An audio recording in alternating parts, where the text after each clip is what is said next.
பெரியவர்களுக்கும் சபையோருக்கும் எனது அன்பார்ந்த வணக்கம். தமிழ் மொழி பேசுவோம். பறவைகள் தமக்குள் பேசுகின்றன, மிருகங்களும் தமக்குள் பேசிக் கொள்கின்றன.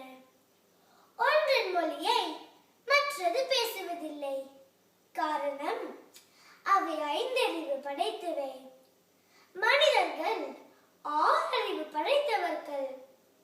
அதனால் பல மொழிகளை பேச பழகுகிறார்கள். பிறப்போடு வருவது தாய்மொழி. தமிழர்களுடைய பிறப்போடு வந்த மொழி தமிழ் மொழி. நாம் தமிழர்.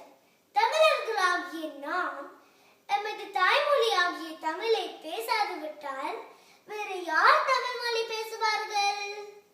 ஒருவரும் பேச மாட்டார்கள். நாமும் தமிழ் பேசாது விட்டால் தமிழ் மொழி என்னவாகும்? உலகில் இல்லாது அழிந்து போகும் அல்லவா? சில பிற மொழிகளை அறிந்து கொண்டோம் என்பதனால் எங்கள் தமிழ் மொழியை மறந்து அதை பேசாது இருக்கலாமா? கூடவே கூடாது. எனவே தமிழ் பேசுவோம், தமிழை படிப்போம், தமிழ் வளர